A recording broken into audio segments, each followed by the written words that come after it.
Il est l'heure de quitter ce magnifique endroit au bord de la Somme. Capi a été vraiment une superbe halte avec un agriculteur vraiment formidable qui respecte son environnement. Et à bientôt, ciao ciao.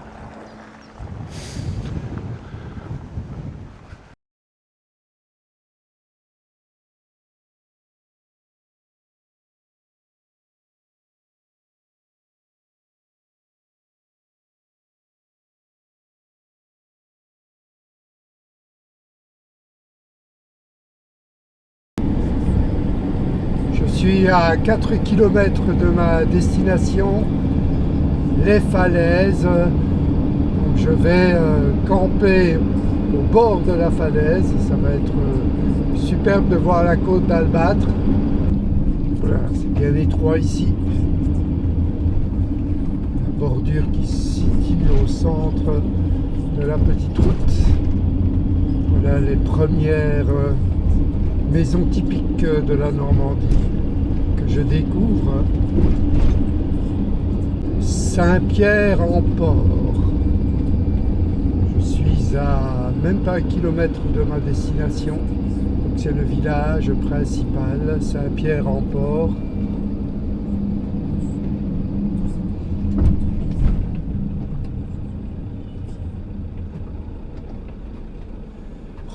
Cette petite route de village.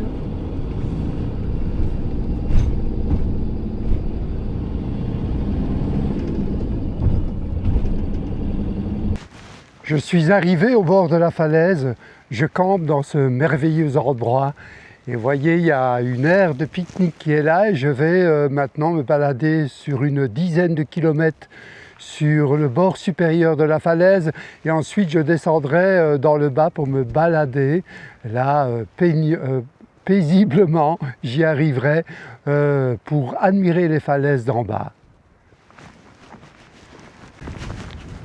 Le chemin commence calmement à travers des prairies. On ne voit pas encore bien la côte. Tout à l'heure, il y avait un joli petit point de vue là où je campe. On marche avec en train, pas avec de la crainte, mais en train et joie de pouvoir partager ce moment. Stop recording.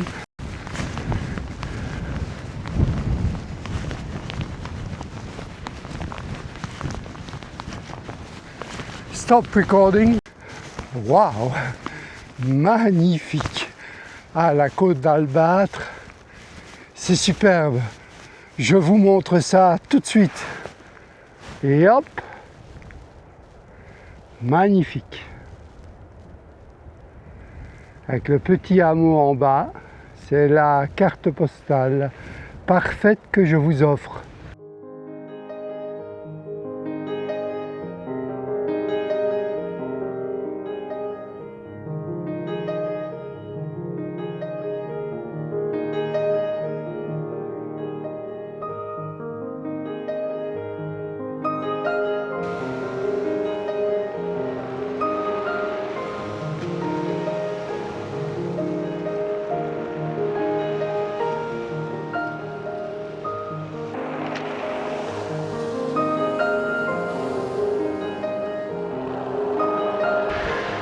Ici sur le Perret, vous êtes assez proche du lieu où Berthe Morisot a peint sa sœur Emma avec sa fille Jeanne, assise dans l'herbe de la falaise qui surplombe les grandes dalles.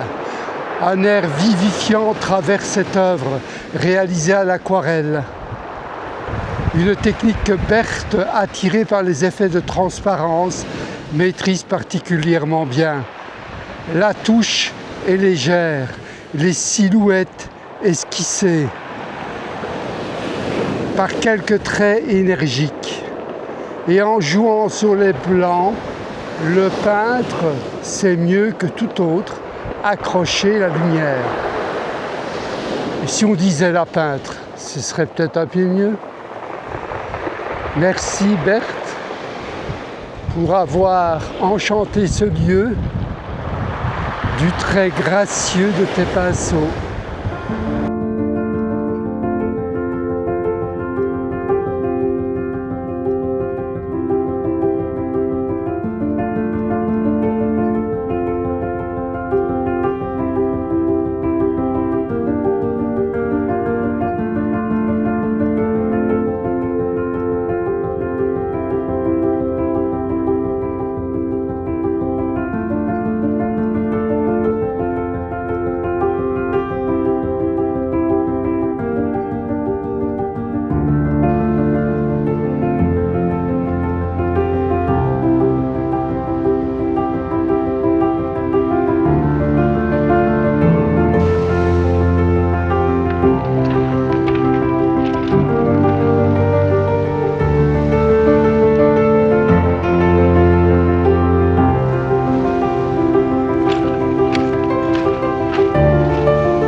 Au-dessus de la colline,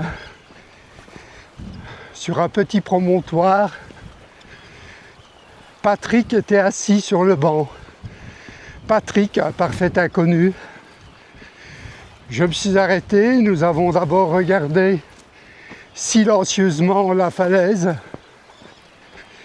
Et puis, tout naturellement, il m'a raconté un bout de sa vie. Pour ma part, un bout de la mienne, et ainsi de suite, comme le va-et-vient des vagues. Patrick a perdu sa femme il y a 3 ans, de façon très subite. Ils étaient tous les deux, ils travaillent pour l'université de Paris-Nanterre, c'était des pères parisiens, et puis son épouse est décédé d'un cancer subitement. Et Patrick a décidé de quitter Paris, de venir s'implanter dans le petit village que vous avez vu tout à l'heure.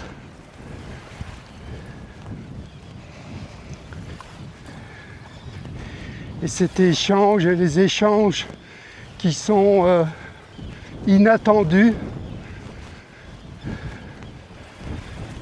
sont parfois les plus profonds.